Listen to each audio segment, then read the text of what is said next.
La vie n'est pas un problème mathématique à résoudre à tout prix. Voyez-la plutôt comme une série d'expériences à vivre au jour le jour avec des leçons à retenir. Gardez toujours l'espoir dans votre âme et l'optimisme dans votre cœur. Ne considérez jamais l'échec comme un obstacle sur votre chemin. Voyez l'échec comme un extraordinaire tremplin vers le succès. Il faut qu'à chaque chute, vous vous relevez encore plus fort, encore plus déterminé, qu'à chaque erreur sur votre chemin vous rend plus mûr et plus sage. Ainsi, ne redoutez pas les tempêtes de la vie, car ne dit-on pas qu'après la pluie vient le beau temps? Dites-vous qu'elles font éclore les graines du renouveau. Apprenez à apprécier la beauté de chaque instant, car c'est là que réside la véritable richesse de la vie. Oui, dans les petites choses. Bonjour à toutes et à tous. Bon réveil matinal, bienvenue sur Free Matin.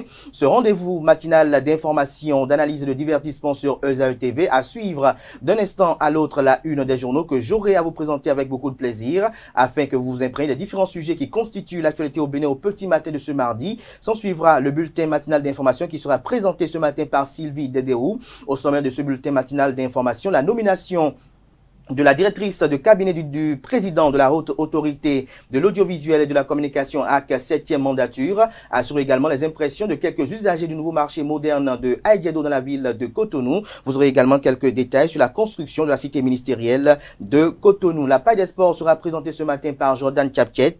Coton Football Club se prépare pour la prochaine Ligue africaine des champions. Le triple champion du Bénin vise un second tour en Ligue des champions. On en parle. Les championnats nationaux de rollers sport ont livré leur verdict le dimanche 28 juillet dernier. Le présentateur ce matin nous donne des détails sur les informations, pour ne pas dire l'actualité sportive. La définition du jour de ce matin est présentée par Morissette Semasoussi. L'expression à définir ce matin, c'est mener une vie de patachon. Juste après elle, vous aurez droit au prénom du jour avec Barida Goni. Le prénom à présenter est Gaston. Les trucs et astuces avec Elisabeth Iladja. À suivre avec elle quelques astuces pour conserver la fraîcheur des fruits et légumes plus longtemps. L'horoscope du jour est présenté par Hidayat Salifou. En croit les prédictions recueillies par elle. Les natures du signe taureau paraissent les plus favorables ce jour en amour. Il est prédit de s'attendre à des moments particulièrement romantiques et harmonieux. Le panel de discussion sera avec Carles Kitome, Anaël Dohou et Nansérine Fatoumbi,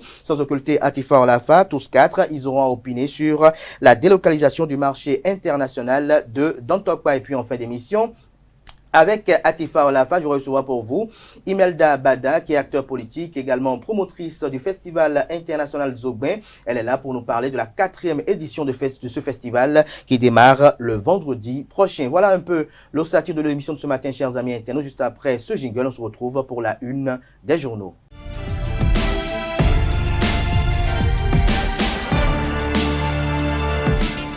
Bonjour à nouveau, chers amis internautes. Nous démarrons la une des journaux comme il est de coutume par le quotidien Maison, le quotidien béninois d'information générale et d'analyse L'Informateur qui ce matin nous propose en manchette exploitation des carrières de sable lagunaire, Redomé et Adunko en détresse. Le canal nous apprend qu'avant que le drame n'arrive et n'emporte plusieurs bâtisses, il y a urgence de revoir la politique d'exploitation du sable des lagunes. En tout cas, Redomé et Adunko dans la commune d'Abomey-Calavi, les populations ne se taisent plus. Elles alertent et dénoncent les fissures des murs de leur construction du fait du prélèvement du sable non loin de chez eux. Retrouvez le cri d'alerte à la page 3 de la page de ce matin du journal qui propose également comme titre ce matin à sa une haute autorité de l'audiovisuel et de la communication AK 7e mandature. Édouard Kokuloko honore la famille Kérékou. Il a nommé Katia Kérékou, épouse Laourou, directrice de cabinet. On peut lire également à la une de l'Informateur de ce matin, formation 100% gratuite en informatique. Luc Setonji-Atropo, maire de la ville de Cotonou et président de l'Association nationale des communes du Bénin ANCB, étend sa générosité à la Semekpoji. Après Cotonou, la fondation Luc Setonji-Atropo appuie 150 jeunes à Djegbe. Mise aux arrêts pour désertion, un militaire s'évapore à la Cour de répression des infractions économiques et du terrorisme, criette. À l'oreille droite, le titre Journal École pour inviter Les fidèles lecteurs a découvert dans les colonnes de sa parution les productions journalistiques des étudiants en formation sur les différents campus de l'ESAE, l'école supérieure d'administration, d'économie, de journalisme et des métiers de l'audiovisuel ESAE qui a ses campus dans les villes de Cotonou, d'Abomey-Calavi et de Parakou. Nous passons à présent au quotidien de service public qui nous publie ce matin en manchette. Transport physique internationaux d'espèces. Le seuil et l'obligation de déclaration vous est présenté en page 3. Examen de 2 projets de loi, une session extraordinaire s'ouvre au Parlement. Retrouvez des précisions sur les dites législations en préparation dans les colonnes de la parution ce matin du Canard. Fraternité, ce matin manchette parle de retour sur une alternance réussie en Afrique. Retour sur une alternance réussie en Afrique. Récit d'une crise de maturité démocratique au Sénégal. Une réflexion du journaliste et chercheur Armel Dossou Kago. Retrouver des précisions sur sa tribune dans les colonnes de la parution, précisément aux pages 2 et 3. On lit également à la une de Fraternité de ce matin. La fraîcheur, la chaleur, la poussière, une grande peur chez les asthmatiques. Retrouvez des détails sur les mesures sanitaires prescrites dans les colonnes de la livraison du jour. Le matinal, quant à lui, ce mardi matin, exploitation illégale de carrières de sable. 4 Chinois et 2 Béninois condamnés, 4 et 7 ans de prison ferme contre les mises en cause. En illustration du titre écrit noir sur blanc et tiré d'un trait rouge, l'enseigne de la Cour de répression des infractions économiques et du terrorisme Criette.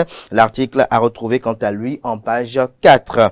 Réouverture des frontières du Niger avec le Bénin. Le suspense continue. Les regards tournés vers Niamey après les échanges de Cotonou, fait observer le matinal. Vulgarisation de la loi sur la protection des données à caractère personnel. Le président de l'APDP échange avec Dorothée Sosa, président de la Cour constitutionnelle. Matin libre ce matin, fusion police-gendarmerie vue par Philippe Louis Hundéon. Je cite, cette réforme en termes d'échec, c'en est un. Cette réforme en termes d'échec, c'en est un. Félicitations. Retrouvez l'entretien exclusif réalisé par la rédaction aux pages 6, 7, 8 et 9. On peut lire également à la une de Matin Libre de ce matin, sport de premier choix dans les bars, Beaufort-Billard Challenge. Lancé, 20 équipes participent, 2 millions de francs CFA à partager. Les détails sur la compétition en page 5 de la livraison de ce matin du journal qui nous informe que dans le cadre d'une recherche de solutions technologiques innovantes, la SPIN lance Celtis Business. Le premier quotidien économique du Bénin, l'Économiste, ce matin parle de transformation numérique au Bénin. La SPIN lance Celtis Business, intégrateur de solutions B2B et B2G. Retrouvez des détails en page 3. Le confrère de Le Pays Émergent ce matin à sa une parle de la nouvelle saison de football 2024-2025, la Fédération béninoise de football FBF impose ses critères au club. Le championnat professionnel en fait une réalité sous le président Mathurin de Chacus. Le processus de professionnalisation du football béninois enclenché, estime le confrère. L'emblème du jour ce matin en manchette, après l'attaque terroriste du parc W, agir vite pour la quiétude. On peut lire également à la une de l'emblème du jour de ce matin, reddition de compte dans les arrondissements de Kandi. L'honorable Labio Amadou Djibril célèbre les réalisations du président Patrice Talon. Défi info à présent, pratique hostile à la libre circulation des personnes et des biens dans l'espace de la CEDEAO, la communauté économique des États de l'Afrique de l'Ouest. Hippolyte Arondémet relève les mots qui minent l'intégration des peuples de la communauté. Voilà l'essentiel à retenir de la présentation de quelques titres parus ce jour dans la presse locale. Les quotidiens sont disponibles dans les kiosques, également accessibles en ligne pour ceux d'entre eux disposant bien évidemment d'un site internet. Place à présent au bulletin matinal d'information et à la page des sports.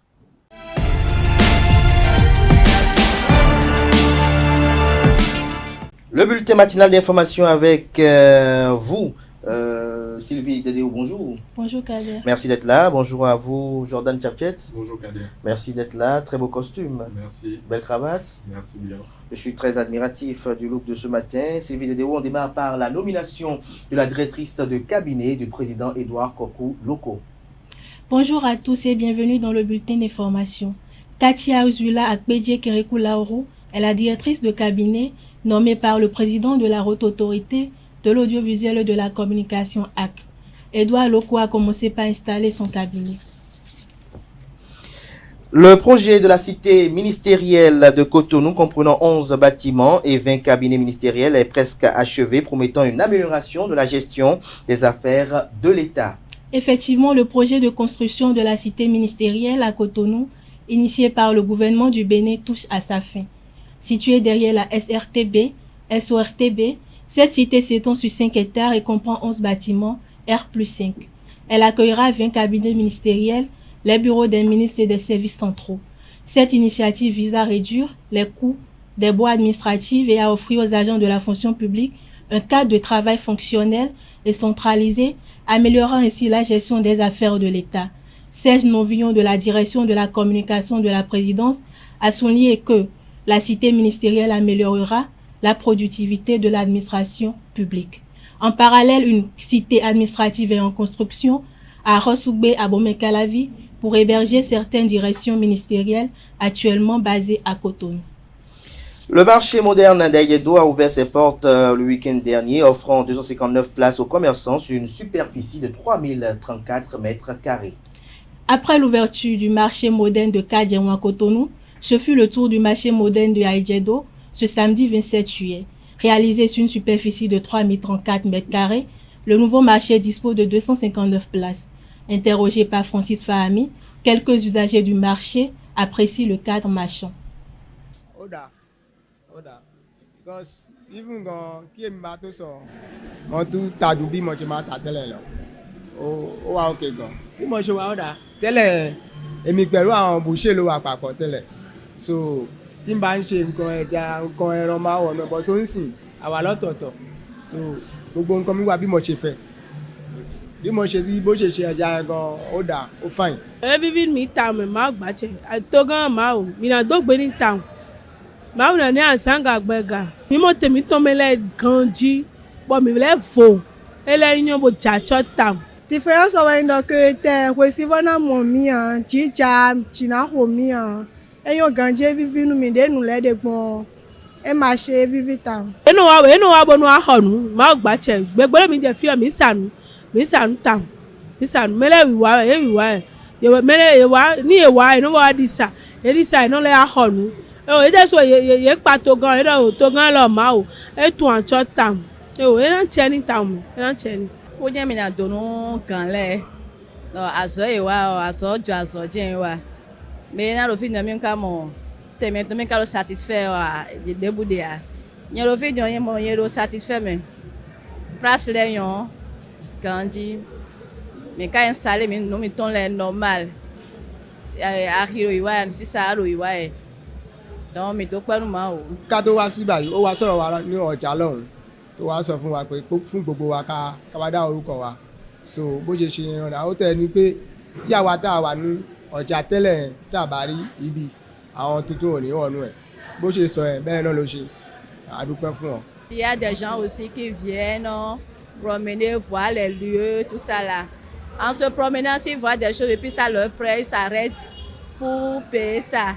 Mi wá di o mi wo mo fẹ́ o e so re de mi no se ati bo no dagbon o mi so no bo ne le de bua e juro me de na ju agbon ton do juro me de number e na se afo bo na chi o na agbon ton o na ipegbe mi wá e no za yi bo no za file bi mi wá mi no jije ipo won mi so wa nti a mi no jije ipo kriya le wa mi no sanu kriya le mi te o fide e poso mi de o wa na je mi kaka je mi bushire rovo e poso rovo donc film de yo yo mitam même fi ñu le de yo ça va o ñu yé quoi bon ñu jere mi o do ñu jere meti ya ça va ñu mo temi do yo Mi si wa 8h pour level 20h ai ni on vivi à partir salon level pon mo vo blo ha mi do me de no wa 21h bono ya khon bo me de mo sam 600 ans le o e wo gande na khu o me le no wa 21h bono ya khon bo e no 600 ans bo e ma sanu agbada no enu asanu eni vo corriger ton e ma si gbel mi do je que mi na jo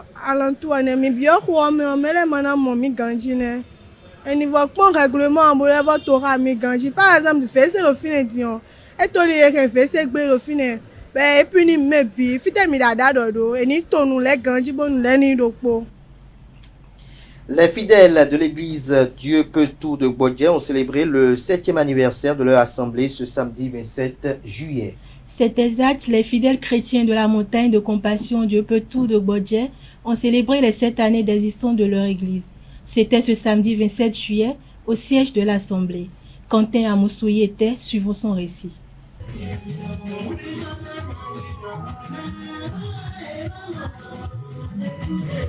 C'est dans cette ambiance que les fidèles du ministère de la montagne de compassion Dieu peut tout de Bodje ont célébré le 7e anniversaire de leur église fondée par le pasteur Salomon Soglongbi. Je suis ravi de joie pour cette fête ou cette célébration qui est basée sur 7 ans qu'on appelle l'anniversaire de cet ministère de la montagne de compassion Dieu peut tout. Tel que vous le voyez, la fête là s'est déroulée par la grâce de notre Seigneur Jésus-Christ. Après 7 années de difficultés, de grâce et de changement, les fidèles se retrouvent désormais dans la joie autour de cette célébration. C'était pas facile. Mais aujourd'hui, on va 17 ans maintenant, c'est pas facile, mais je sens tellement une joie en moi. Parce qu'on a rencontré beaucoup de difficultés. Personne ne sait si aujourd'hui nous allons célébrer cette journée-là. Je n'ai jamais imaginé que cette fête aura lieu. Je rends grâce à Dieu. Ici, à la montagne de compassion Dieu peut tout, c'est vraiment Dieu qui a appelé l'homme de Dieu, Soglongbi Salomon. 7 ans d'existence qui repose sur le chiffre 7, le chiffre de la suffisance totale, du pardon complet et de la consécration totale. Ainsi se résume l'homélie du pasteur Desgans et ses exhortations. De plus en plus de jeunes filles tombent enceintes avant d'avoir obtenu leur bac, une tendance préoccupante pour leur avenir. Il est de plus en plus courant de découvrir que les jeunes filles d'aujourd'hui tombent enceintes très tôt, sans même avoir le bac et deviennent mamans, ou les jeunes garçons engrossent les femmes et deviennent également papas et l'avenir est brisé. Certains trouvent que c'est mieux de vite faire son enfant pour être libéré et s'occuper de la vie active plus tard. À quel âge est-il indiqué à un homme ou à une femme de faire son premier enfant et de se marier? Est-il normal de commencer à faire des enfants sans avoir un travail en main? Interrogés sur ces questions, quelques jeunes de la ville de Parakou répondent. Selon moi, si on va parler de la biologie, la femme doit avoir normalement 22 ans avant d'avoir son premier enfant et le garçon au moins 25 à 30 ans. On peut d'abord commencer par dire qu'avant d'avoir un enfant, il faut d'abord atteindre la majorité. L'âge majoritaire qui est de 18 ans au Bénin. Mais regardons de plus près, on peut d'abord dire que avant d'avoir un enfant, il faut être capable de pouvoir assurer l'épanouissement de cet enfant-là. En fait, ça dépend de la maturité de chacun. Tu es femme, tu peux avoir ton enfant à 15 ans si tu es mature. Bon, à cette question, je peux répondre pour dire que, bon, en ce qui concerne là, je peux dire 25 ans. L'homme, 25 ans, la femme, 22 ans, bon, c'est pas 25 ans. Et en ce qui concerne les femmes, je dirais, en tant que femme, il faut quand même à partir de 25 ans, il faut prévoir avoir un enfant. Parce que après les 25 ans, déjà à partir d'un âge donné, il y a des complications chez les femmes. Donc, c'est préférable de le prévoir très tôt. Déjà, à partir de 25 ans, si, bon, en temps normal, s'il y a l'argent, bon, si l'homme a déjà un métier, que si la femme aussi, bon, si la femme aussi a un métier, bon, à partir de 25 ans, c'est pas mal de se mettre en couple et puis de commencer par vivre une relation amoureuse ensemble en tant que mari et femme. Pour être en couple, bon, déjà nous sommes en Afrique et en tant que femme, quand tu as un âge donné, que tu es toujours chez les parents, c'est un peu soupçonnant, on te demande pourquoi il faut que tu présentes tel. Donc, je dirais que à partir déjà de l'âge adulte, tu dois quand même avoir quelqu'un sous la main pour pour pouvoir présenter à tes parents. Bon, chez l'homme, c'est un peu plus compréhensif parce que bon, c'est homme. À tout moment, il peut se lever, se marier. Et il s'agit seulement d'avoir des moyens financiers et tout. Et ça va être quand même responsable. S'il n'a pas de boulot et puis se met à faire des enfants, je sais pas, les enfants là vont manger quoi? Ils vont manger quoi? Comment ils vont s'instruire? Comment ils vont aller à l'école? Comment ils vont s'habiller et tout? Bon, je sais pas. Peut-être il y a d'autres qui peuvent se dire que leurs parents peuvent, mais est-ce que leurs parents pourront jusqu'à la fin? Avoir un enfant sans savoir comment tu vas nourrir l'enfant, c'est pas trop bon. Quand tu es femme, tu dois avoir quelque chose dans la main. On ne sait jamais. Un jour, le père de l'enfant peut t'abandonner. Et puis, il y a des situations qui arrivent. Quand vous faites l'enfant, là, c'est vous deux, vous allez coucher ensemble, non? Du coup, donc, en tout cas, ce qui est sûr, quand tu es femme, il faut avoir quelque chose dans la main. Avant toute chose, avant de s'engager à avoir un enfant, et que ce soit femme ou homme, il faut quand même avoir quelque chose sous la main. Il faut avoir un travail pour garantir au moins l'avenir de cet enfant. Moi, je ne trouve pas ça normal parce que dans la vie, là, à ce moment maintenant, il y a des situations qui arrivent partout. Peut-être tu peux trouver un homme maintenant, à l'âge du temps, tu tombes enceinte d'un mari qui n'a rien en main. Peut-être après, il peut t'abandonner, toi l'enfant. Tout ça, c'est des problèmes. Donc toi, la femme, tu dois trouver nos moments de travail avant de te mettre en couple avec un homme. Là, je peux parler de l'émancipation de la femme. Normalement, une femme ne peut pas dire que c'est mon mari qui va me faire tout. Elle-même doit avoir l'idée que je dois avoir mon propre métier avant de me marier. Donc là aussi, c'est pour aider son mari. Merci à vous, Sylvie Dedéo, pour la présentation du bulletin matinal d'information. Vous restez avec moi. On retrouve Jordan Chapchet pour la page des sports. Coton Football Club se prépare pour la prochaine Ligue africaine des champions. Bonjour à nouveau, Jordan. Bonjour à nouveau, Kader. Exactement, Coton Football Club de Ouida entre cette semaine dans la phase active de sa préparation du premier tour préliminaire de la Ligue africaine des champions 2024-2025. Les triples champions du Bénin vont rallier Enugu au Nigeria ce mardi 30 juillet pour participer à un tournoi. Victor Zvonka, entraîneur des cotonniers, donne les détails sur cette expédition. Il y a à peu près 3 mois, quand on a reçu la proposition pour aller au Nigeria pour faire un tournoi, moi j'étais tout de suite d'accord parce que d'abord connaître le football dans notre pays, c'est toujours un plus pour les joueurs. Ça leur permet aussi de sortir de leur contexte. Ça leur apprend à prendre un peu plus d'expérience. En plus, il y a des équipes qui vont venir et qui vont participer à la Coupe d'Afrique. Donc c'est aussi intéressant. Comme ça a fait l'année dernière, quand on a été en Guinée, on a rencontré des équipes aussi qui étaient championnes de Guinée, championnes de Sierra Leone. Donc ça a été des matchs intéressants pour nous. Ça nous a fait déjà grandir. Malheureusement, ça n'a pas suffi pour la Coupe d'Afrique. Voilà, donc de partir faire ce tournoi va nous permettre de vivre en groupe aussi, avec le groupe, de mieux se connaître, de continuer à travailler quand même, et puis naturellement essayer de gagner ce tournoi, parce que bon, vous connaissez, je n'y vais pas pour prendre l'air, on y va pour faire la meilleure prestation possible, et naturellement essayer d'aller le plus loin possible, et si possible de gagner. Et puis, donc on va attaquer après la Champions League, donc on verra ce que l'on va faire comme résultat. Peut-être qu'on rentrera ici pour repartir, peut-être qu'on ira directement à Bamako, on verra, on fera le point avec le DG en temps de. Le triple champion du Bénin vise un second tour en Ligue des champions. Oui, pour cette troisième campagne africaine consécutive, les poulains de Victor Zvonka et les responsables du club nourrissent l'ambition de briser le signe indien en passant le premier tour préliminaire.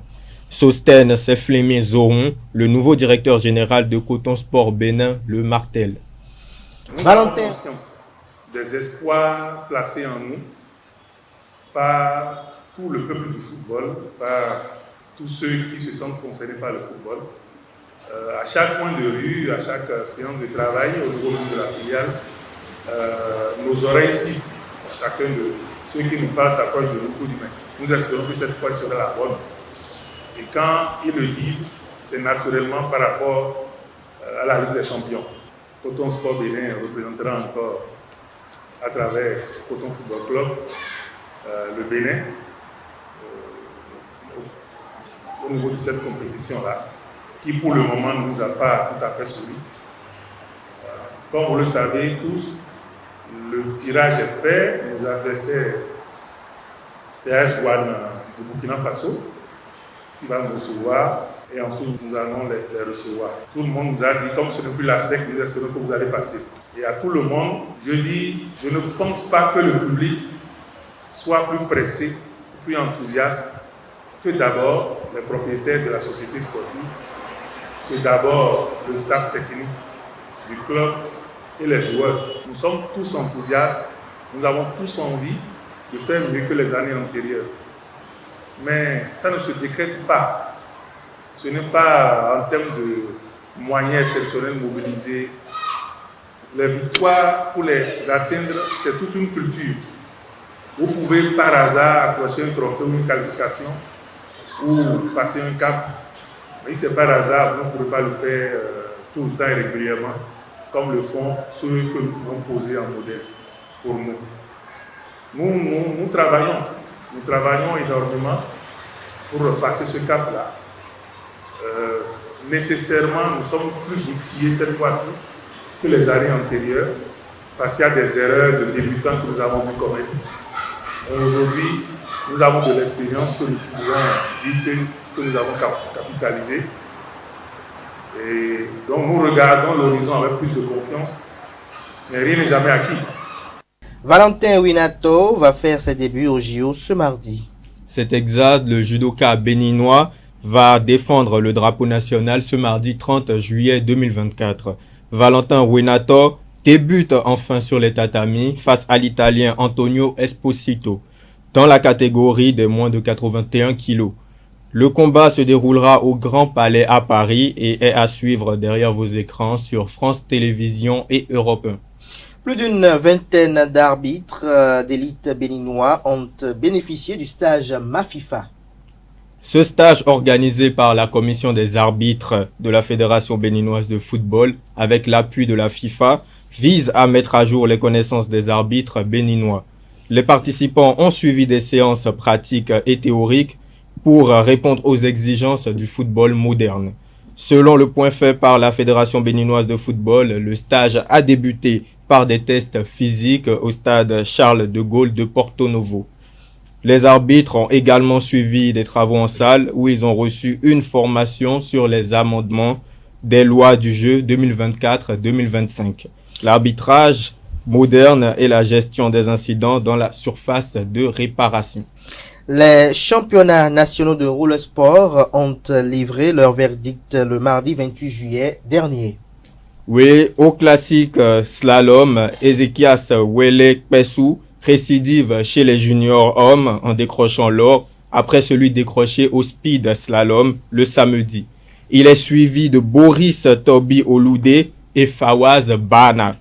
Chez les dames, Lorita Yansounou devance Yazidat Chakran deuxième et Myriad Keren Hazoumen troisième pour s'offrir la médaille d'or.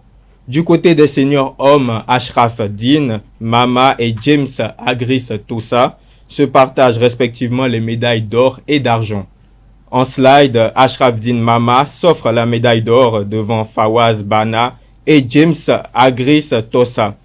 Chez les dames, Yazidat Chakran prend sa revanche sur Lorita Yansounou et décroche l'or. Flores Dilian Aounou, quant à elle, complète le podium avec la 3e place. C'est bien du dimanche 28 juillet tout à l'heure. Alors Kylian Mbappé devient l'un des plus jeunes propriétaires d'un club de football. Oui, du côté de l'Europe, l'attaquant du Real Madrid, Kylian Mbappé, est devenu l'actionnaire majoritaire du Stade Malherbe de Caen, 6e du championnat de 2e division français. Le quotidien Le Parisien précise que le nouvel attaquant merengue a racheté la majeure partie des parts pour un peu moins de 20 millions d'euros et devient propriétaire du club normand avec Pierre-Antoine Capton, le président du conseil de surveillance, qui détient le reste du capital. Merci à vous, Jordan Chaptiet, pour cette présentation de l'actualité sportive. Merci une fois encore à vous, Sylvie Dedéou. Sylvie, comment vous trouvez Jordan ce matin? Il est élégant. Il est élégant. Jordan, comment vous trouvez Sylvie? Bon, ça va. Ça va? Ouais, je pense que ça passe. J'aime bien la couleur bleue en plus. C'est du bleu roi parfait. encore. Oui, voilà. Tu vois. Vous êtes admiratif de la couleur. Oui, c'est sûr que peut-être après le plateau, vous allez vous dire quelques mots. Peut-être. Merci à vous, Sylvie. Merci à Jordan. À présent, j'appelle en plateau Morissette et Barida pour la définition du jour et le prénom du jour.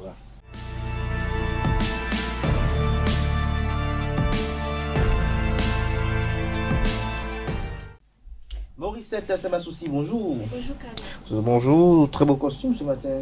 Merci. Bonjour à Barida Goni. Bonjour. Joli costume aussi. Merci. Vous êtes entendu pour le look ce matin? Non. Non, c'est une coïncidence. Vous savez que vous partagez des choses ensemble. Comme quoi? Le fait qu'on est là, on partage les choses ensemble, en fait. Le fait? Que nous sommes là, en fait, on partage les choses. Surtout que vous êtes ensemble, là, vous partagez les choses ensemble. Oui. Mais avant d'être là, vous partagez quoi ensemble? C'est perso. C'est perso. Oui. Ah, donc il y a des choses personnelles que vous partagez ensemble. On serait curieux quand même de savoir. Mais avant de le savoir, ce matin, les amis internautes voudraient savoir très bien ce que mener une vie de patachon veut dire. Amis internautes, bonjour. Heureuse de vous retrouver ce matin pour l'expression du jour. Aujourd'hui, nous explorons l'expression française « mener une vie de patachon » qui évoque une vie de débauche et de plaisir excessif. Mais d'où vient cette expression? À l'époque de l'Ancien Régime, le terme patachon désignait initialement une barque utilisée par les douanes ou un petit navire de guerre. Au XVIIIe siècle, il a évolué pour désigner une diligence peu confortable permettant aux voyageurs d'arpenter les routes à moindre coût. Le patachon, c'était le cocher de cette diligence qui profitait de chaque hâte pour se rendre dans une taverne et déguster un verre. Cette expression est attestée depuis 1998 et reste d'actualité, même si les mots patache et patachon ne sont plus de nos langages courants.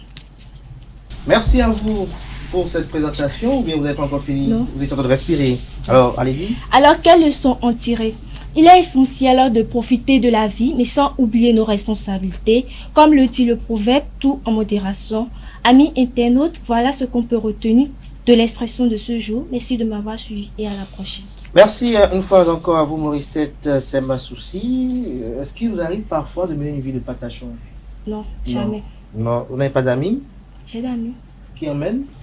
Peut-être. Non, c'est oui ou non? Oui, j'ai des amis qui mènent une vie de patachon. Oui. Est-ce que parfois leur vie ne vous plaît pas? Non, pas dans tous les sens. Mais quelques aspects vous plaisent Oui. parfois. Qu'est-ce qui vous plaît dans la vie de patachon de jeune fille? Par exemple, les sorties. Les sorties comme Non, aller en boîte, c'est ça? Non, pas vraiment en boîte. Les sorties entre Aller amis. Aller dans les restaurants? Voilà, des trucs du genre. Et qu'est-ce qui vous empêche vous d'aller dans les restaurants maintenant? Pour moi, j'ai des parents un peu stricts et ils ne me permettent pas de sortir. Ah, on doit les remercier, sinon vous laissez peut-être vous échapper. Alors, Barida Goni, vous menez une vie de patachon? Non, non. Non. Ah bon? Vous n'avez pas de copine qui emmène? Non, j'en ai quand même. Il y en a qui mènent de vie de patachon. Et parfois, vous n'avez pas de faire quelques virées nocturnes avec elles? Non. Non, vous n'avez pas de sortir avec elles pour vivre un peu une petite immersion de cette vie de patachon? La plupart de mes amis ne sont pas là, en fait. Elles sont pas là. Elles sont où? Au Gabon. Au Gabon. Mais au Gabon, il y a beaucoup de jeunes qui vivent une vie de patachon là-bas. C'est un pays de fêtards en plus. C'est un pays de fêtards. Donc vous devez aimer la fête. C'est pas tout le monde. C'est pas tout le monde. Oui. Ah bon? Vous avez vécu au Gabon? Oui. Et vous n'aimez pas la fête? C'est rare, c'est rare. C'est, comme on dit souvent, une hirondelle ne fait pas le prétend. Merci une fois encore à Sema Souci. Merci pour cette présentation. À présent, vous restez avec moi en plateau. On va suivre Barida Goni pour le prénom du jour.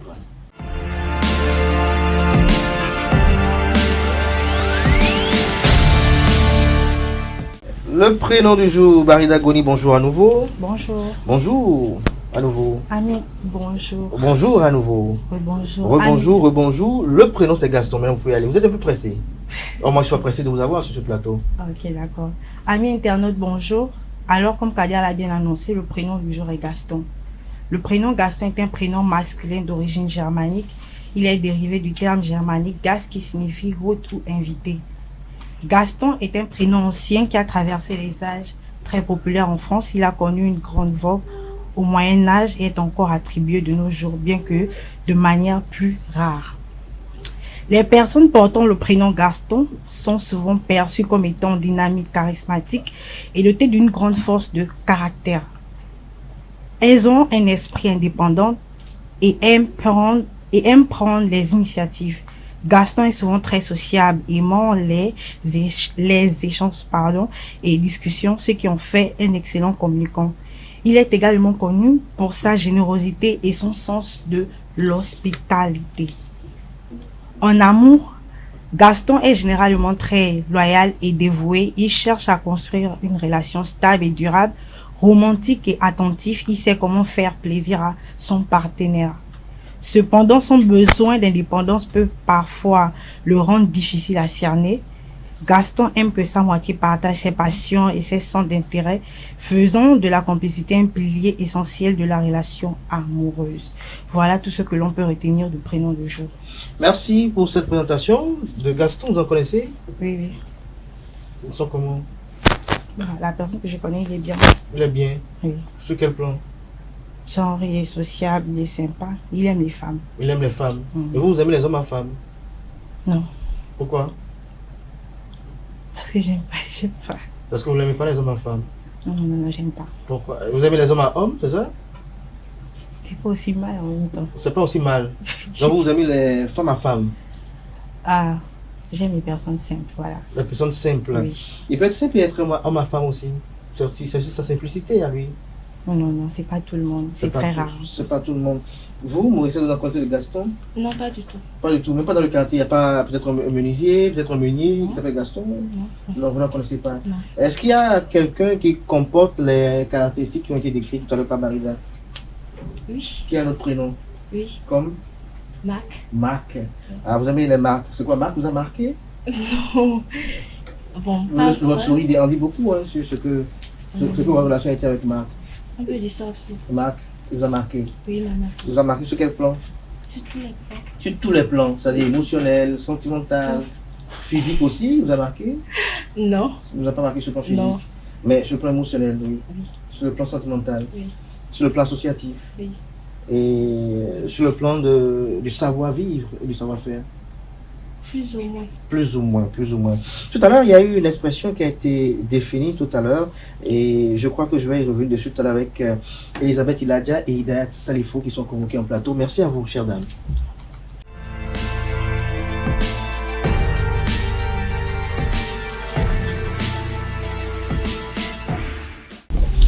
Les trucs et astuces, Elisabeth Iladja, bonjour. Bonjour Kader. Merci d'être là. Bonjour à vous, Hidayat Salifou. Bonjour Kader. Vous êtes très élégante ce matin. Merci. Vous êtes en costume croisé. Merci beaucoup. Ça, c'est vraiment, ça dénote un peu de votre volonté d'être une journaliste très, très exemplaire et modèle. Merci. Tout à l'heure, on a défini une expression tout à l'heure, mener une vie de patachon. Vous en menez? Non, pas du tout. En toute sincérité? Ah oui. Pas du tout? Non. Et vous? Non, pas du tout. Non plus. C'est bizarre, il n'y a que des scènes qui passent sur ce plateau aujourd'hui. Et vous n'avez pas des amis qui vivent cette vie-là? Oui, moi j'en ai. Vous en avez? Oui. Et vous avez parfois fait quelques immersions dans leur vie, dans le monde? Oui, ça me plaît souvent de vivre cette vie-là, mais je ne peux pas. Qu'est-ce qui vous retient? C'est les parents comme les Morissette ou bien c'est votre morale qui vous y contraint? C'est d'abord les parents et ensuite le moral, comme vous l'avez dit. D'abord les parents. Et vous, Elisabeth? Non. Je ne mène pas cette vie et je ne connais pas de personnes qui mènent cette vie. Vous n'en connaissez pas? Non. C'est parce que vous ne voulez pas en connaître ou bien vous n'avez pas connu jusqu'à présent? Je n'ai pas connu jusqu'à présent. Et si vous en connaissez?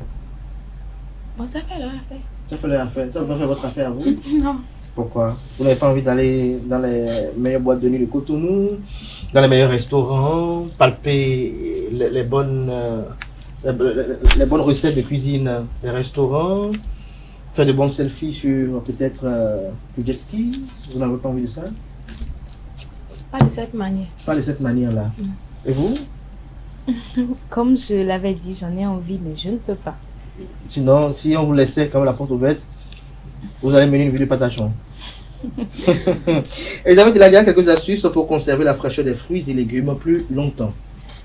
Bonjour à tous et bienvenue dans votre rubrique Trucs et astuces. Aujourd'hui, nous allons découvrir comment conserver la fraîcheur de vos fruits et légumes plus longtemps. Astuce numéro 1.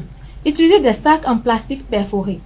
Pour les légumes à feuilles comme la laitue ou les épinards, placez-les dans un sac en plastique perforé avant de les mettre au réfrigérateur.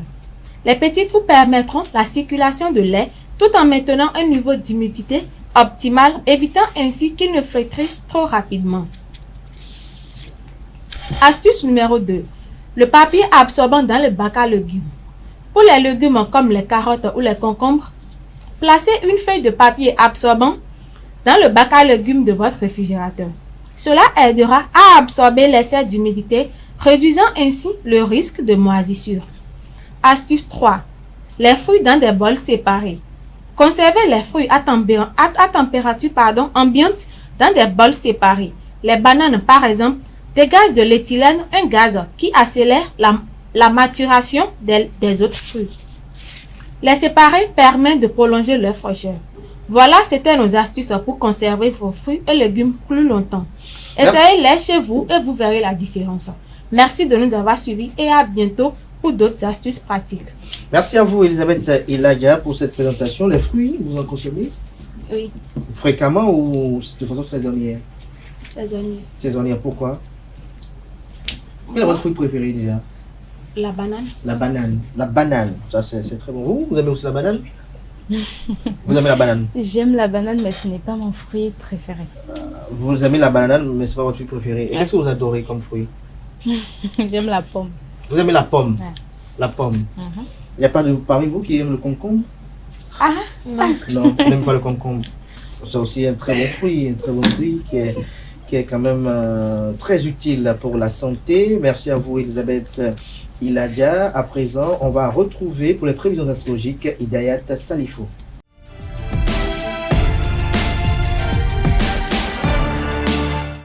Les prévisions astrologiques avec vous, Hidayat Salifou. Bonjour à nouveau. Bonjour Kader. Bonjour chers amis internautes et bienvenue dans votre rendez-vous quotidien avec les astres. Aujourd'hui, nous allons découvrir ce qu'ils nous réservent sur le plan amoureux. Nous allons bien évidemment commencer avec les béliers. Aujourd'hui, vous pourriez ressentir le besoin de clarifier certaines choses avec votre partenaire. Une conversation honnête peut renforcer votre relation. Quant à vous, les taureaux, la journée s'annonce douce et romantique. Profitez-en pour passer du temps de qualité avec votre bien-aimé. À présent, les Gémeaux, les astres vous disent que votre charme naturel est à son apogée. C'est le moment idéal pour séduire ou raviver la flamme dans votre couple. Les natifs du signe Cancer, vous pourriez ressentir une certaine nostalgie aujourd'hui. Évoquer de bons souvenirs avec votre partenaire peut vous rapprocher davantage. À présent, les lions, la passion est au rendez-vous. N'ayez pas peur de montrer vos sentiments et de surprendre votre partenaire avec une attention spéciale. Amis vierges, la communication est la clé. Prenez le temps de discuter et de partager vos émotions pour renforcer votre complicité. À présent, les balances. Vous pourriez rencontrer quelqu'un qui captera votre attention. Si vous êtes en couple, veillez à équilibrer votre temps entre amis et votre partenaire.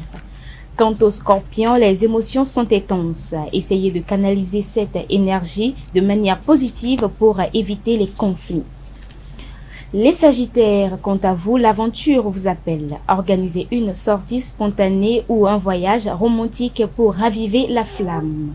Les capricornes, la stabilité est importante pour vous. Aujourd'hui, montrez à votre partenaire à quel point vous tenez à lui ou à elle avec des gestes concrets. Les Verseaux, les astres vous disent que vous pourriez être attiré par des conversations intellectuelles. Partagez votre idée et écoutez celle de votre partenaire pour renforcer votre lien. Et pour finir, les Poissons, la journée sera en pointe de douceur et de tendresse. Profitez de chaque moment pour exprimer votre amour et votre affection. Et voilà, c'était l'horoscope du jour. Nous espérons que ces prévisions vous aideront à aborder votre journée journée avec confiance et positivité. Merci de nous avoir suivis. On se dit à très bientôt. Merci à vous pour cette présentation. Est-ce que les prédictions vous aident vous-même à aborder la journée avec confiance et positivité? Oui, bon, une Vous fois êtes quel que... signe déjà? Je suis Gémeaux. Gémeaux. Oui. Oui, Une fois que les astres m'ont dit que mon charme naturel est à son apogée, je vais voir s'il faut passer chez le Fa ou je ne sais plus. Ah bon? Et vous? Les astres, vous y croyez? Oui, Vous êtes quel signe? Vierge. Vous êtes vierge. Oui. Vous êtes vierge. Et les prédictions qui ont été prédites pour les vierges aujourd'hui, est-ce que vous y retrouvez, vous retrouvez un peu dedans? Bon, un peu, oui. Un peu, oui. Merci à vous, Elisabeth Iladja, Idel Salifou, merci pour vos différentes présentations. À présent, je vais convoquer en plateau Carles Kitoumé, Anel Do, Nassrine Fatoumi, Atifa Olafa pour le panel de discussion.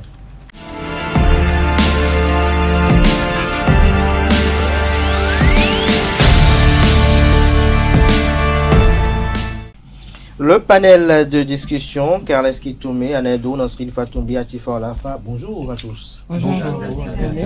Et ce matin, ça va très bien. Vous vous portez bien. Super. La grâce de Dieu est dans l'air. Alors, ce matin, on s'intéresse à la délocalisation du marché international de Tontokpa.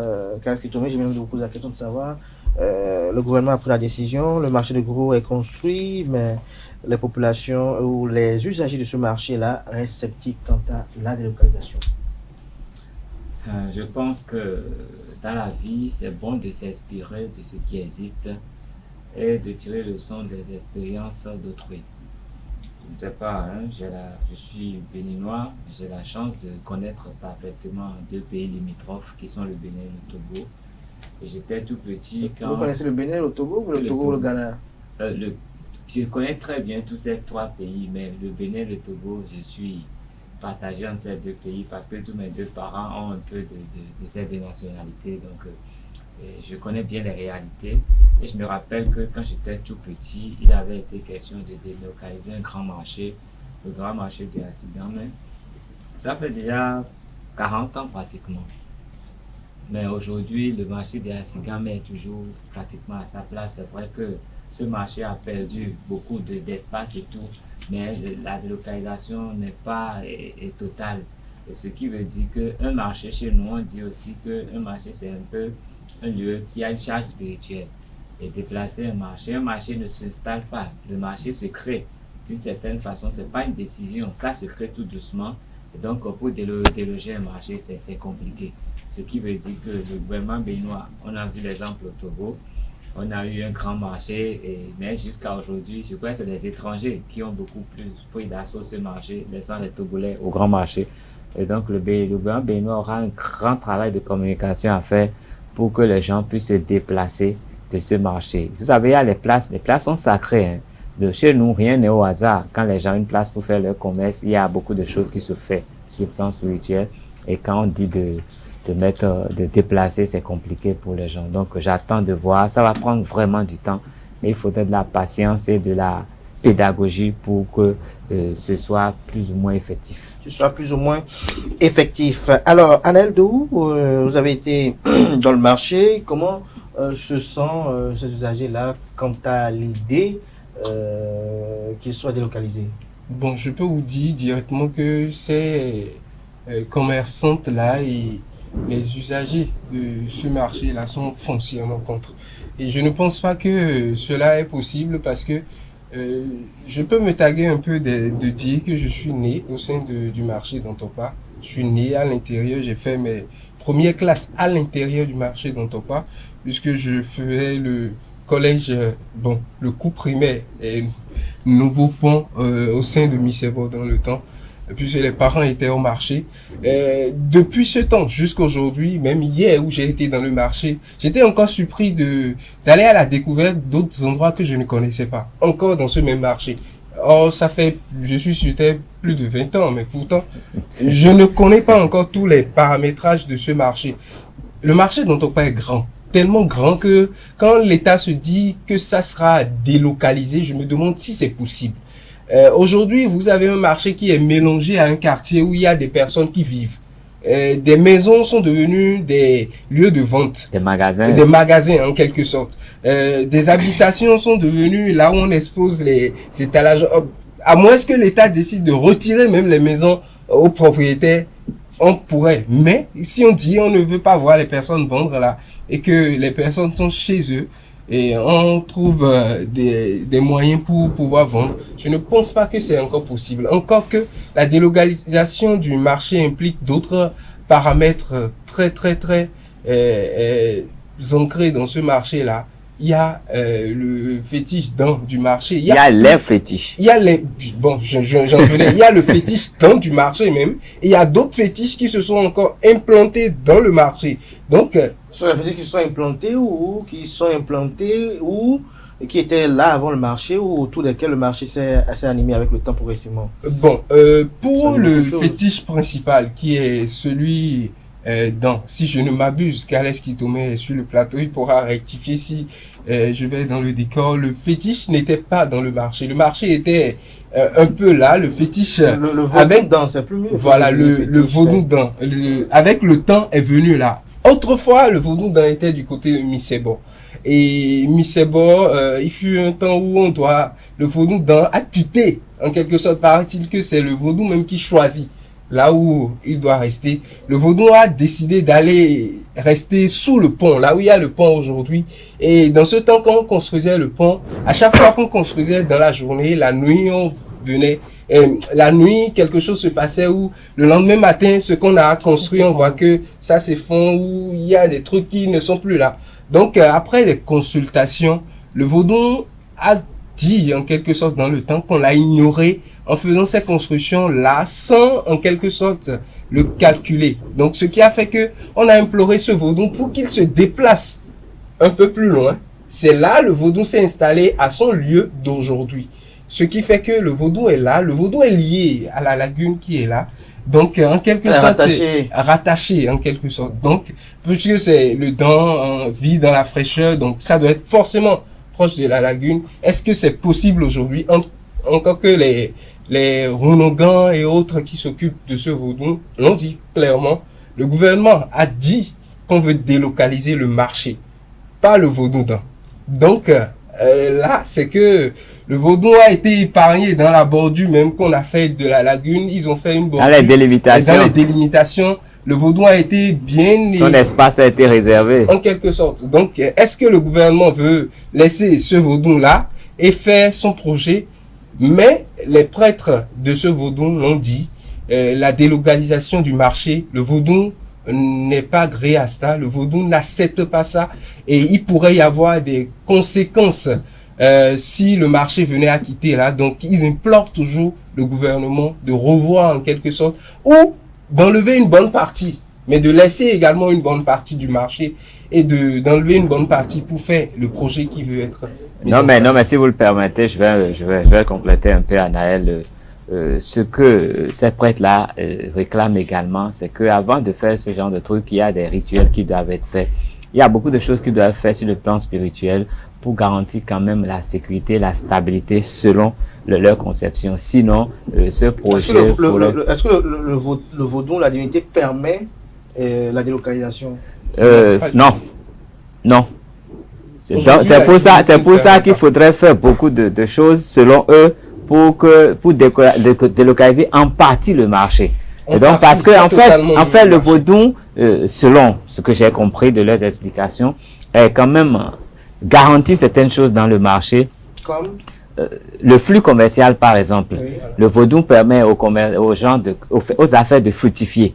Donc, ce vaudou-là est quand même célébré par certaines personnes de ce marché qui l'entretiennent et qui fait que le marché tient toujours depuis des lustres et grandit. Et donc, aujourd'hui, selon leur conception, on saurait démarcher et déplacer ce marché, ou même en partie, sans consulter ce vaudou, sans faire certaines choses avec ce vaudou. Sinon, il pourrait y avoir des conséquences. Parce que n'oubliez pas, il y a beaucoup d'emplacements de commerce là et qui sont installés sur beaucoup de choses. Sur beaucoup de choses. Bien sûr, s'ils doivent délocaliser ce marché-là, ils vont retrouver beaucoup de choses. Comme ils ont eu à en retrouver quand ils ont voulu casser à Djegoulé. Nasrine Fatoumbi, vous êtes usager du marché d'entreprise. Se passe pas de semaine où vous ne vous y rendez pas avec vos ballerines, vous pouvez aller peut-être acheter quelque chose pour vous-même, ou peut-être pour vos parents. On dit que Dantokpa sera délocalisé, ça veut dire que désormais, avec 100 francs, vous ne serez plus. Oui, c'est bien cela, le gouvernement. Donc vous êtes triste parce qu'on va délocaliser Dantokpa? Ouais. Le gouvernement veut délocaliser, peut laisser. Le gouvernement a annoncé la délocalisation du marché. Moi, je crois que cette annonce, c'est pas maintenant, ça date pas d'aujourd'hui, ça date depuis, si j'ai bonne mémoire, depuis 2018, la délocalisation du marché d'Antokpa. Comme l'a dit Kales Kitomé et Anaël, il faut voir le côté spirituel de... Il ne faut pas négliger l'aspect spirituel de la chose. De délocaliser le marché d'Antokpa. Est-ce que ça n'aura pas de conséquences sur le pays? Oui, sur le pays. D'abord le pays. Et aussi, faut aussi dire que c'est pas seulement les Béninois qui sont dans le marché là. Il y a des Nigériens, des Togolais. Un peu partout ils viennent dans le marché. Il y a même d'autres qui ont leur stand dans le marché là. Donc, délocaliser le marché d'Antokpa vers Akasato là-bas, c'est d'abord même quitter Porto-Novo chaque matin. C'est pas chose facile pour d'autres personnes. Donc, quitter Porto-Novo encore, prendre la route de Akasato, je crois que ça serait un grand souci pour d'autres personnes. Il y a même d'autres personnes, faut voir d'abord, quand ils ont cassé à Diegoulé, d'autres ont perdu la vie dedans. Donc, délocaliser encore Dantokpa pour Akasato, je crois que ça serait difficile pour d'autres personnes à l'accepter. Ce serait difficile pour d'autres personnes à l'accepter. Atifa Olafa, vous y allez au marché Dantokpa, comme si c'est pour le faire les ongles? Oui, j'y vais. Je vais au marché d'Antokpa très souvent. Très souvent. Chaque week-end, on va dire. Chaque week-end, vous allez faire quoi? Comme vous l'avez dit, mes ongles. Les ongles. Donc chaque week-end, vous changez les ongles. Rien que ça? Chacun y va. D'accord, ça me rassure. Je fais beaucoup de choses au marché. Je fais mes emplettes, je trace mes cils, je trace mes sous-cils, j'achète. Je trace aussi vos lèvres. À Dantokpa? Oui, à Dantokpa. À Dantokpa, vous savez, il y a beaucoup de choses. Il y a beaucoup de choses à Dantokpa. Si tu sais marcher, tu vas trouver. Vous n'avez même pas aidé. Ah oui, informez-nous. Si vous savez marcher, si vous savez marcher, vous avez trouvé. Je me prenais pour un expert du marché d'Antokpa, mais là... Parce que vous avez de cette dame-là qui vous informe sur des sujets, sur l'actualité. Elles sont même mieux informées que vous-même. Avec une lecture, elles sont leur lecture des choses. Elles ont leur lecture des choses. Nous sommes journalistes, nous avons la bonne information. Elles ont une façon de décrypter l'actualité, parfois, de parler des affaires de société qui vous épatent. Vous vous dites, mais comment des commerçantes, des femmes, des demoiselles arrivent quand même à parler de l'actualité Non, généralement, elles ne sont pas les bienvenus dans cette vidéo. Généralement, elles ne parlent même pas devant la caméra. Pour revenir avec un smartphone, on peut gérer ça. À notre sujet, on est dans le sujet de la délocalisation du marché. Vous savez, cette situation crée pas mal de remous, mais nous oublions quelque chose, c'est que cette même décision regorge de beaucoup de points positifs. C'est vrai, ce sera vraiment compliqué de délocaliser ce marché parce que c'est un très grand marché. Et je crois que ce marché existe depuis 1963, si je ne m'abuse. Faut pas risquer les dates. Bon, ça fait vraiment longtemps. Entre 60 et 70. Et voilà. Et aujourd'hui, on est passé de 1000, 2000 à près de 4000 ou 40 000 commerçants. Si j'ai bonne mémoire. Ça, c'est ce qui est enregistré. Enfin. Mais c'est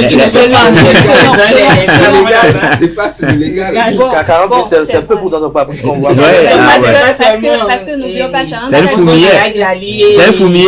Vous savez, l'objectif du gouvernement, c'est quoi? Le gouvernement vise le développement du marché au Bénin. Et cela passe par de nouvelles infrastructures qu'on ne refuse pas. La modernisation. La modernisation. Ce sera très difficile, mais il faut voir le point positif. Déjà, à Dantokpa, il y a beaucoup de choses qui se passent. L'insécurité, les embouteillages, le trafic est très difficile, surtout sur le pont. Mais d'après pour le marché, il y a toujours... On n'a pas dit que c'est un centre commercial. Mais le problème, c'est quoi? Justement, le gouvernement vise quoi? La modernité. Le gouvernement veut moderniser les choses. Moderniser pas, délocaliser. On peut délocaliser si les choses se font dans les règles de l'art. On ne refuse pas. Si les choses se font, si on fait les sacrifices, comme vous avez dit, le marché est rattaché à des des divinités, des trucs spirituels auxquels on ne peut pas se détacher comme ça. Mais je crois que si les choses se font dans les règles de l'art, on va voir les personnes qui sont concernées, les autorités compétentes. Voilà. Dans le simple, on laisse les divinités, tout cela. Aujourd'hui, le marché d'Antokpa est animé à 90% de ceux de Louémé du plateau. Oui. Regardez quand on quitte Louémé le plateau. Alors, quelqu'un qui a passé près de 40 ans de sa vie à venir à Antokpa pour vendre. Aujourd'hui, on dit à cette personne de quitter. Non. Alors, on va suivre les concernés. On va suivre les concernés. On va suivre les concernés sur ce et on va revenir pour poursuivre les échanges. Avec la communauté d'habiliter le marché, oui. De pouvoir avoir un espace délocalisé. Est-ce qu'on a permis à ce que le DAN nous dise quand on va délocaliser, nos femmes, nos mamans, nos soeurs auront à vendre? Parce que si elles sont en train de vendre dans Tokpa, c'est d'abord Tokpa et après DAN. Le DAN a son mot à dire. Quand on ne va pas chercher ce que le DAN va dire, ce qu'on va faire du marché demain, on aura des problèmes. Le marché d'Antokpa, ce n'est pas un marché, c'est un quartier. Si vous rentrez à Antokpa, vous allez voir des maisons. C'est les maisons qui sont là, c'est les maisons qui sont louées.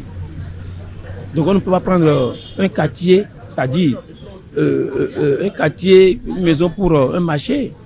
Donc il est bien normal, il n'y a pas de place. Il n'y a rien et les camions ont eu du mal à décharger le marchandise et vraiment il y a d'entourement, vraiment on voit que vraiment c'est du désordre. Au fait, c'est du désordre. Tout ce que nous avons comme vestige a toujours une dimension spirituelle.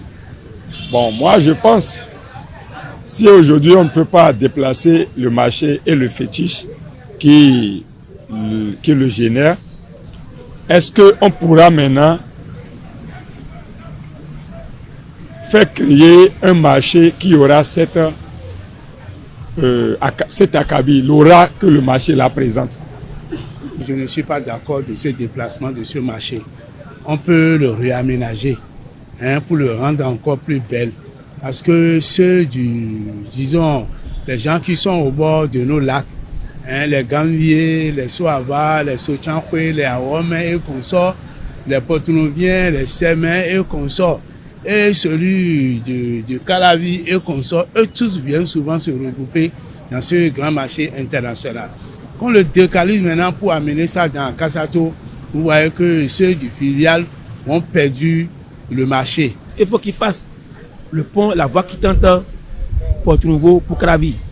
Parce que c'est ce qu'on aura appris. Il faut qu'ils fassent cette voie pour rendre la vie facile et comment dirais-je, aux gens de Porto Nouveau, pour que les Porto Nouviens viennent à Calavi librement. Ça va être une perturbation, pas les moindres. À moins que le pont de Verdocor soit réalisé le plus tôt que possible. Retour plateau, Anaël Dou, Carles Kitome, Nasrin Fatoumbi, Atifa Olafa. Vous avez suivi tout à l'heure nos amis internautes sur cette délocalisation du marché international d'Antokpa. Il y a les usagers qui ont eu à opiner de part et d'autre. Carles Kitome, vous mourrez d'envie d'intervenir tout à l'heure. À vous la parole. Moi aussi. Vous aussi. Parce que vous m'avez coupé la parole tout à l'heure, avant qu'on ne lance l'élément. C'est Carles qui a la parole d'abord. Ok. Soyons disciplinés. Merci. Voilà. Je voudrais faire remarquer que si nous observons la configuration du marché d'Antokpa, nous apercevons qu'il y a une grande partie des commerçants qui viennent de Louémé. Les gens qui dorment à Porto Novo et qui sont à Antokpa tous les jours. Il y a beaucoup de personnes qui viennent du Nigeria, qui viennent faire les emplettes au marché d'Antokpa, qui viennent régulièrement parce que c'est pas loin. En 2 ou 3 heures de route, ils sont déjà à Antokpa et ça fait vivre le marché. Et l'autre chose que je veux faire remarquer, c'est qu'à Cotonou, il y a 2 pôles qui font que la circulation est très dense en soirée. Au niveau du marché d'Antokpa et à la sortie de Calavi.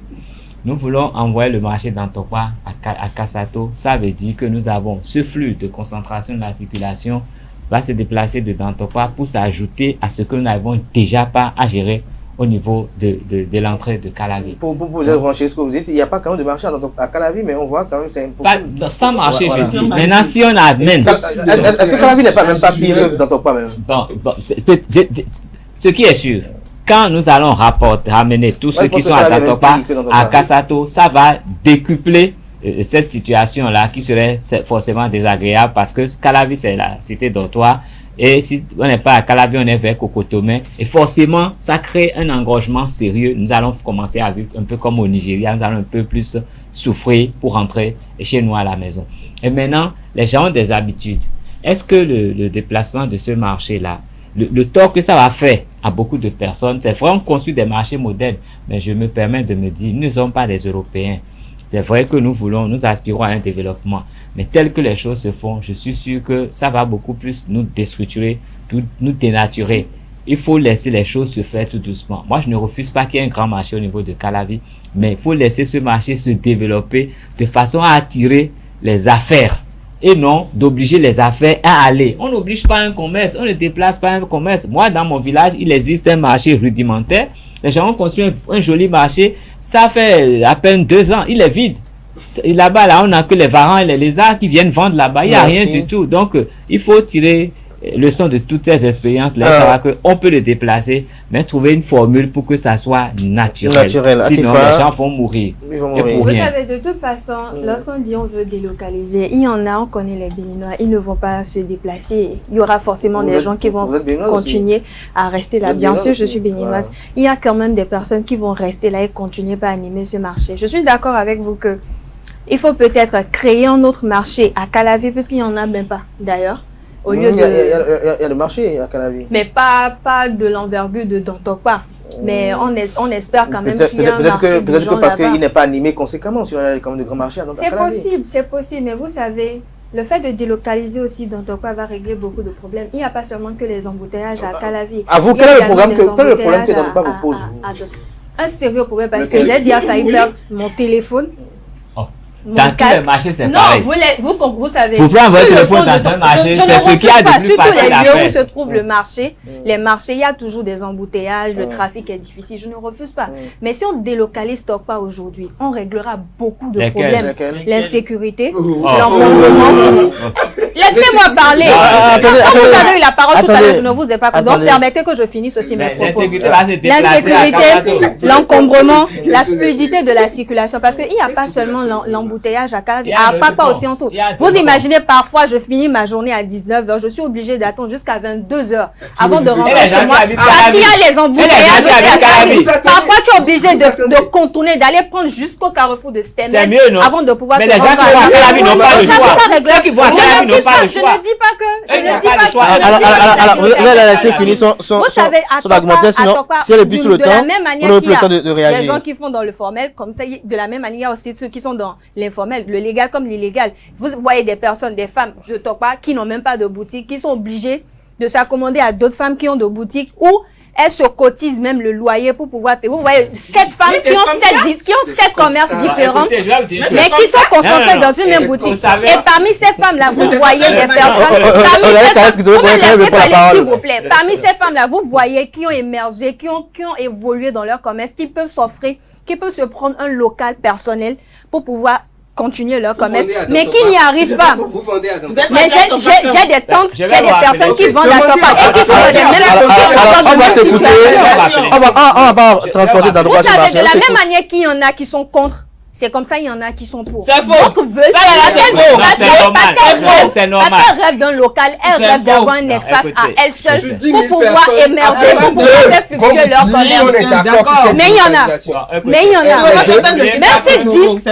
si c'est 10, il y en a qui refusent de quitter. Là où vous allez, on vous dit ça, on vient d'arriver à Tokwa. Il y en a au moins 2 qui acceptent. Donc le débat est terminé. Depuis 2019, je suis quand même associé à un projet. Vous savez, toute décision, il y a son côté positif. et il y a son côté négatif. C'est pas en voulant développer le pays, vous allez gâter le pays. Disons la vérité.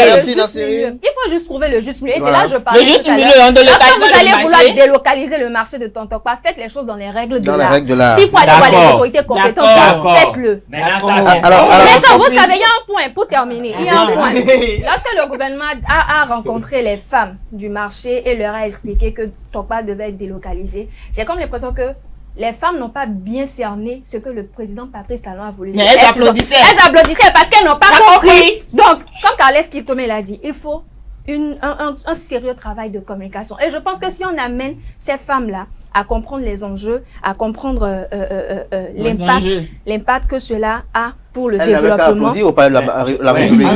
Les avis auraient fait autrement. Elles avaient le choix parce qu'on est dans un pays démocratique. On a la liberté de s'exprimer comme on veut. Depuis 2019, je suis associé quand même à un projet qui tient à garder la mémoire du marché d'Antokpa. Parce que le marché d'Antokpa, au-delà de toute chose, est un lieu historique et on ne saurait l'effacer comme ça, comme si c'était une écriture sur un tableau. Donc, il faut forcément faire un travail pour que les générations à venir puissent savoir. Parce qu'on dit que c'est le plus grand marché de l'Afrique de l'Ouest. Mieux, en 2021, je me rappelle, j'ai fait une investigation sur l'occupation des places au marché d'Antokpa. J'ai même été primé pour ça. Donc, tous les problèmes qui se posent là, je ne connais pas tous les problèmes, mais en partie, je comprends la plupart des problèmes. Et quoi qu'on dise, les commerçants dans leur majorité ne veulent pas partir du marché d'Antokpa. Donc, pour les amener à partir, il faut créer des conditions attrayantes quelque part et maintenant voir le processus se faire. Sinon, nous allons perdre beaucoup de choses. J'estime que nous perdons déjà beaucoup sur le plan historique parce que nous détruisons beaucoup d'espaces qui ont un sens historique pour nous ici au Bénin. Je profite pour parler de l'Unafrica. L'Unafrica que nous sommes, je vois les bétons à l'Unafrica, je dis c'est un crime. Et les deux enfants vont revenir où? Vous allez atteindre vous allez voir les châteaux qui ont été construits et au Moyen-Âge sont toujours là. Et c'est ça que les touristes viennent voir. Nous voulons promouvoir notre tourisme et vous allez détruire toutes les places historiques. Je crois qu'il y a un problème, une dichotomie entre notre envie de faire et ce que nous faisons réellement. Ce que nous faisons réellement. Nasser Fatoumi, très rapidement, oui. Pour moi, je suis contre la délocalisation. C'est pas en voulant développer le pays, on va gâter ce qui est déjà là. Délocaliser le pays et le pas marché. Pas le pays quand même. Délocaliser le marché de c'est l'émotion. Délocaliser le marché. Délocaliser le pays carrément. Oui, mais délocaliser le marché d'Antokpa, je crois que les autorités compétentes doivent revoir et cette marche-là, voir. En fait, même si on décide de délocaliser une partie, moi je crois que c'est encore trop fait quoi. Délocaliser dans Tokpa, c'est pas l'immeuble Djali seulement Tokpa, non. Tokpa c'est vaste, donc se lever un beau matin. C'est toute une vie. Effectivement, c'est comme. Il faut faire des études, on va faire des doctorats sur ce marché avant de déplacer. Ça va être une marché de l'Afrique.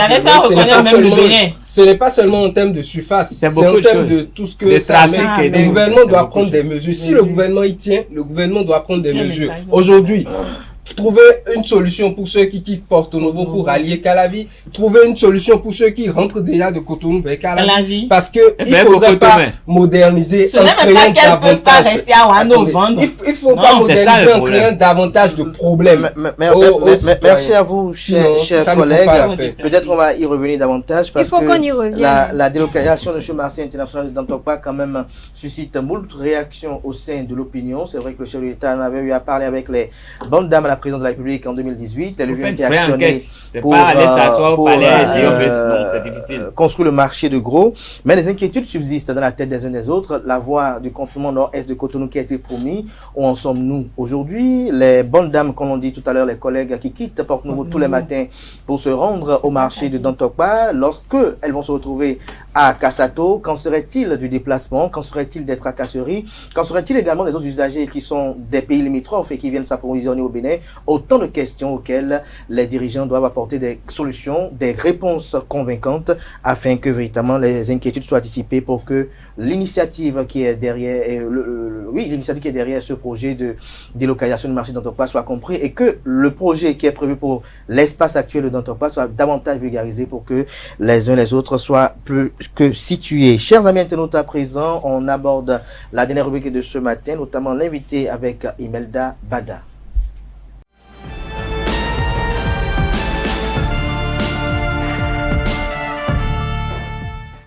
L'invité de ce matin, Imelda Bada, bonjour. Bonjour Kader. Promotrice culturelle, vous êtes également acteur politique, bien évidemment. Vous êtes la promotrice du Festival international Zogbin.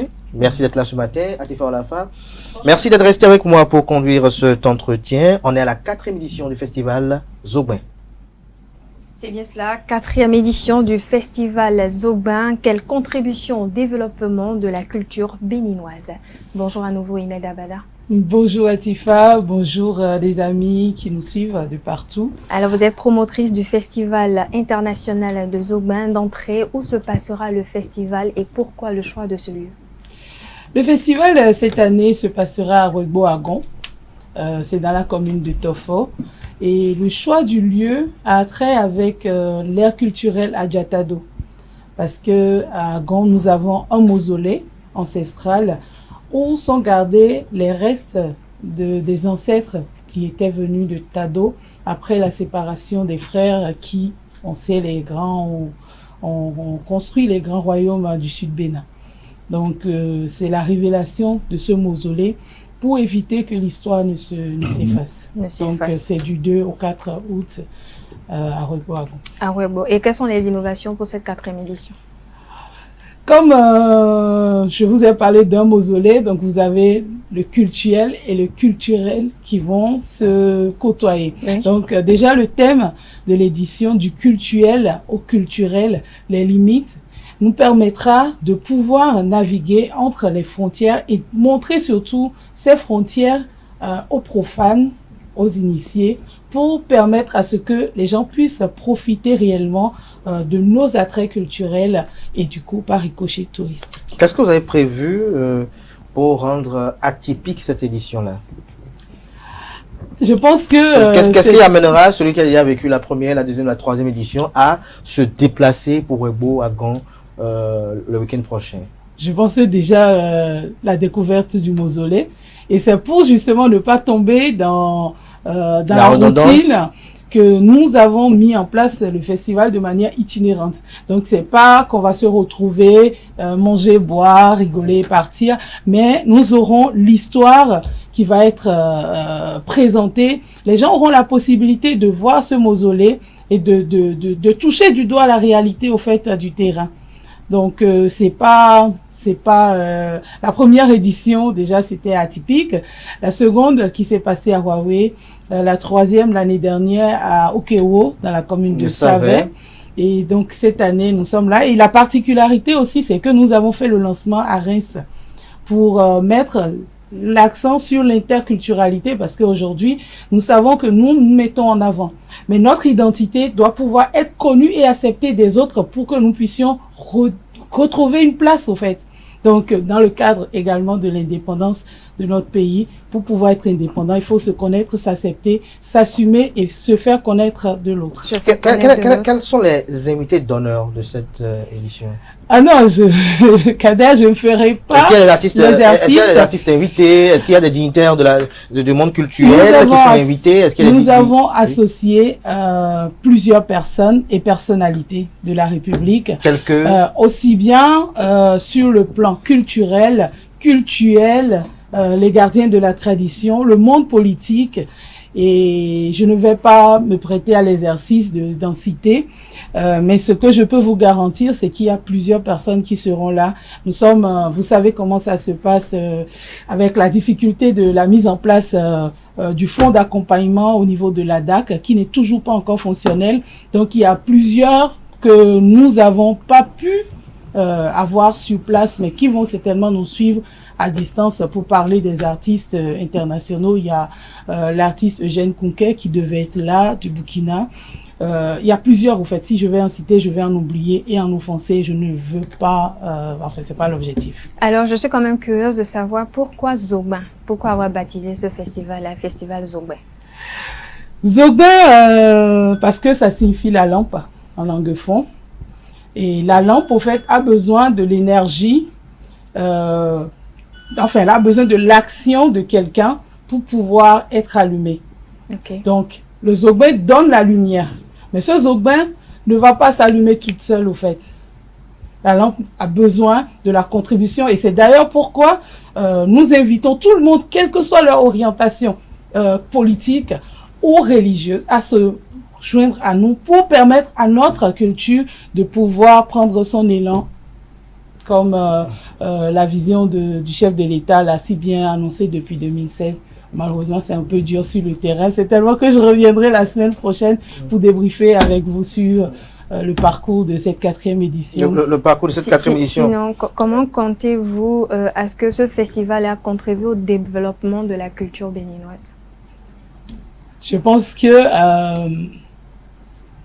j'ai eu à assister, je ne sais plus trop comment ça s'appelait, l'atelier qui a été mis en place par le grand frère Adjovi Ulrich, pour permettre à ce que les gens comprennent ce qu'est un festival. Parce que c'est vrai, nous avons l'habitude de voir un peu partout des festivals, les gens ils se regroupent entre eux, ils chantent, ils dansent, ils ont déjà fait leur festival. Mais non, un festival c'est un écosystème.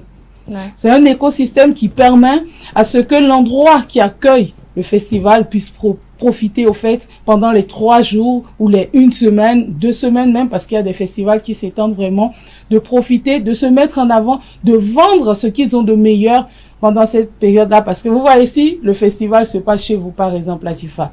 Vous avez vos hôtels qui seront full, vous aurez les restaurateurs, même la vendeuse de beignets d'eau qui se retrouve dans le coin sera occupée.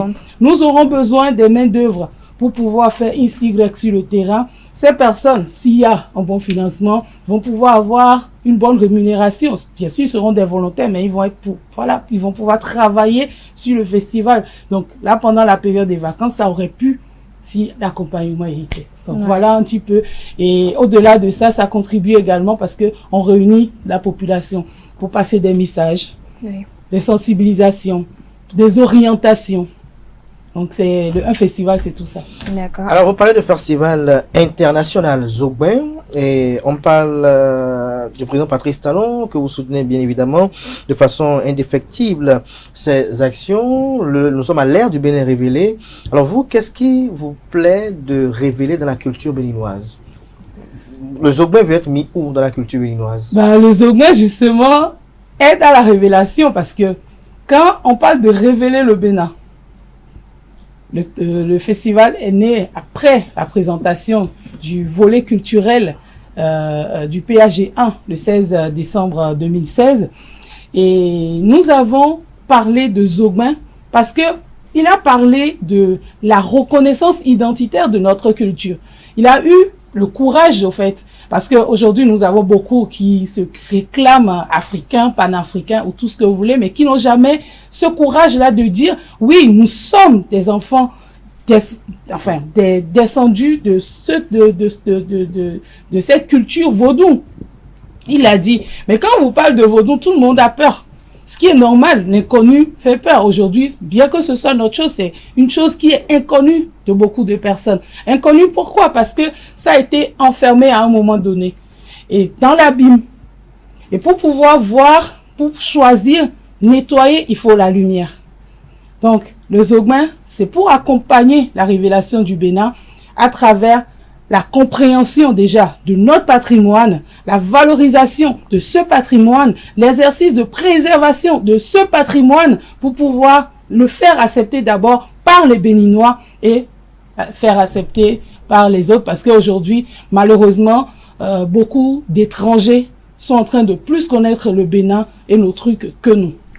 Alors d'où vous êtes venu l'idée d'organiser ce festival? Parce que on parle également de festival international. Est-ce seulement pour permettre ou promouvoir, si vous voulez, un brassage culturel ou cultuel?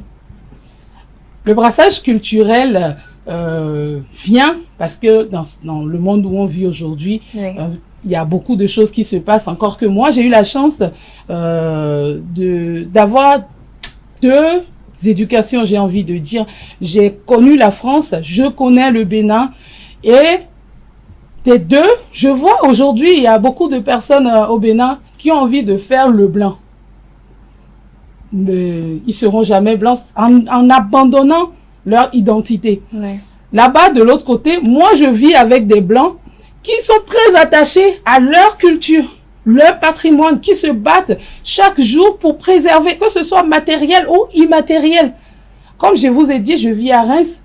Et Reims, Vous allez voir, la cathédrale, c'est pas un lieu de culte par excellence, mais c'est un lieu historique qui garde les régalias des rois de France qui ont été sacrés là. Et ici, nous avons quoi? Nous allons à Abomey. Franchement, moi, chaque fois que je vais à Abomey, j'ai le cœur déchiré. Quand je vois les ruines, c'est vrai qu'il y a plusieurs projets, mais ça n'arrive jamais réellement à nous ressortir de terre ce que nous avons laissé derrière. Et ça, franchement, pour cet anniversaire d'indépendance, oui, je voudrais bien demander à ce qu'on reparte réellement à la base. Parce que sans cette base, nous n'aurons jamais cette indépendance-là. Le gouvernement a quand même actionné le levier avec un vaste projet de rénovation des palais royaux et des musées. Le week-end dernier, j'étais à Abomey. Oui, c'est quand même... il faut du temps. Pour bien mettre sûr. en œuvre Non, ce en fait, projet-là. vous savez, Kader, il y a aussi ce problème. Parce que on attend tout de l'État central.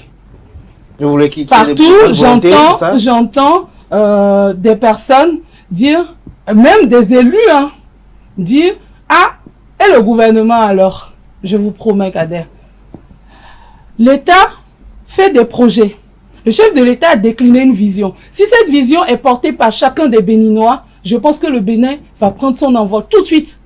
Même pas 1 an, 2 ans, c'est tout de suite nous allons prendre. Mais quand vous allez vous retrouver face à des personnes qui sont des élus, qui sont des démembrements de l'État central au niveau, je vais dire, genre communal, et qui sont incapables de suivre cette vision, et qui, pour moi, sérieux, sabote, je vais pas dire le programme du chef de l'État, parce que le chef de l'État partira, mais ils sabotent le Bénin par leur inaction, par leur entrave au développement local, parce que voilà, X ou Y, ils ne trouvent pas leur compte, ils ne trouvent pas, je ne sais pas, ils ne trouvent pas les petits sous comme avant. Ils entravent. Donc, quand vous me dites des projets comme ça qui sont en cours, j'ai suivi, vous doutez bien, le projet MERA qui n'a pas été, voilà, jusqu'à terme, etc. Il y a eu l'aide de l'AFD également sur ce volet-là. Mais je vous promets, nous avons beaucoup à faire. Et pour que les autres prennent conscience de ce que nous avons à faire, il faudrait que nous-mêmes, nous puissions le prendre à bras le corps. Comme on le dit en fond, et aujourd'hui, nous sommes sur pour nous. Alors, le festival international, est-ce que Imelda Bala prévoit ou a pour objectif d'organiser une prochaine édition à l'extérieur, peut-être pour les Béninois de la diaspora, ou également pour inciter ceux du Bénin à se déplacer également pour voir un peu? Là, franchement, c'est comme si vous aviez été avec moi les derniers jours. Parce que à l'entame, et la facilité pour moi aujourd'hui serait d'organiser le festival en France. Quand je dis la facilité, vous me demanderez pourquoi. La facilité parce que non seulement j'aurai l'accompagnement, puisque le festival étant porté en grande majorité par une association de loi française, nous allons avoir l'accompagnement qu'il faut. Et le Bénin va pouvoir dépêcher, je suis sûr, sur toute la ligne, des représentants qui vont venir pour gonfler les chiffres de la ville française qui va accueillir le festival. Tout à fait. Révéler le patrimoine, bien sûr, à cette portion magnifique, il n'y a pas de souci. Mais je ne pense pas que ce soit notre objectif. Nous allons lancer le festival à l'étranger. Nous allons inviter nos amis de l'étranger à venir chez nous pour le festival. D'accord. Pour nous permettre de vivre réellement le Bénin. Parce que l'objectif, c'est ça, c'est de vivre le Bénin. Si nous le faisons à l'étranger, c'est vrai, ce serait top. Je n'aurais même pas à courir dans tous les sens comme je le fais là, je suis, voilà, presque au bout de ma vie. Mais, je vous promets, si on essayait de le faire à l'extérieur, ce serait plus facile. Mais la facilité ne donne pas forcément un bon fruit. Nous allons continuer à persévérer. La prochaine édition, après Tofo, sera à Parakou. Et je vous y invite d'entrée de jeu. D'entrée de jeu. Quels sont les défis de cette édition? C'est d'aider les Béninois à la compréhension réelle de leur patrimoine. de leur patrimoine. Merci à vous, Imelda Bada, pour ce moment d'échange avec nous sur la 4e édition du Festival international Zougbin. Merci à vous, Atifa Lafa, d'être resté avec moi pour conduire cet entretien. Merci à vous, chers amis internautes, pour l'attention constante accordée à nos différents programmes télé sur Zaï TV. Merci sans oublier également à vous qui ne passez une journée sans quand même suivre nos programmes et effectuer des retours. Soyez-en remerciés, je dirais même soyez-en bénis. Portez-vous bien. On se retrouve demain, mercredi, pour notre numéro d'émission de Free Matin, par la grâce et la volonté divine, sans occulter également celle des hommes.